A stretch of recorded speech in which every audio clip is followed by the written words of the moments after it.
پیدا ہوئے تو باپ کا سایہ اٹھا دیا، پیدا ہوئے تو باپ کا سایہ اٹھا دیا، گھٹنوں چلے تو دادا عدم کو روانہ تھا، چلنے لگے تو ماں کا بھی سایہ جدا ہوا، ہر ایک سایہ سر سے ہی اٹھتا چلا گیا، سائے پسند آئے نہ پروردگار کو، بے سایہ کر دیا گیا اس سایہ دار کو۔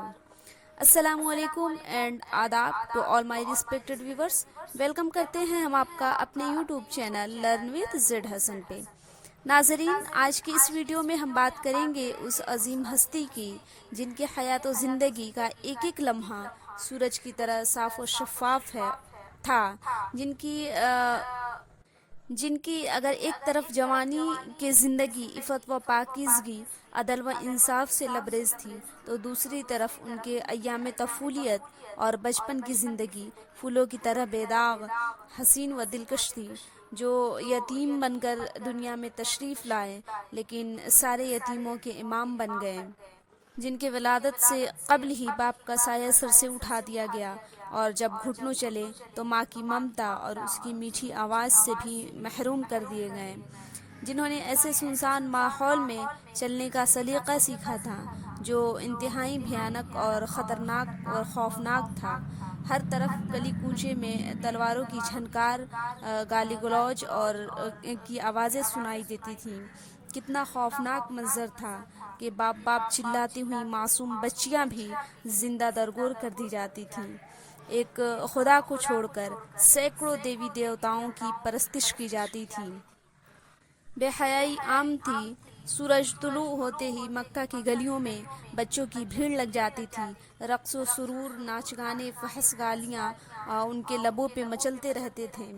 اس زمانے میں اور ویسے ماحول میں آج ہی کے دن یعنی 12 ربیع الاول شنبہ کے روز صبح صادق ہمارے نبی تشریف لائے۔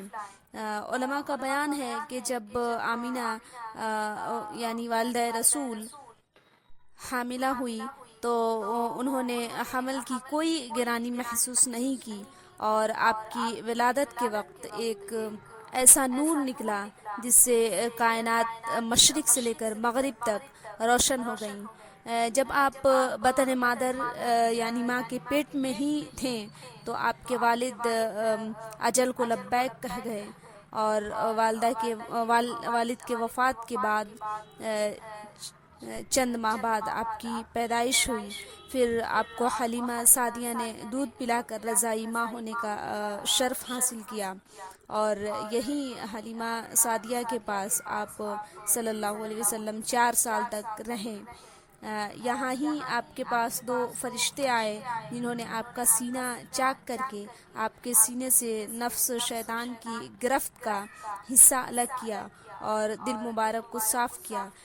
اس واقعے سے حلیمہ سعدیہ ڈر گئیں اور آپ کو واپس آپ کے والدہ کے پاس بھیج دیا۔ جب آپ کی عمر 6 سال ہوئی تو آپ کی ماں مقام ابوا میں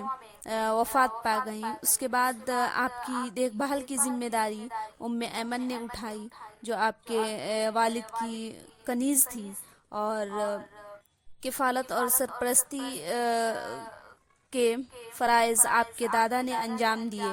جب 8ویں سال میں قدم رکھا ہی تھا کہ دادا بھی الوداع کہہ گئے۔ ان کے بعد ان کی وصیت کے مطابق ابو طالب نے سرپرستی کا ذمہ اپنے سر لیا، اور انہوں نے بحسن و خوبی انجام دیا، اور مشکل ترین اوقات میں بھی آپ کی مدد کی اور آپ کے مشن کو تقویت پہنچائی، اور زندگی بھر بہترین اور ہمدرد ثابت ہوئے۔ حالانکہ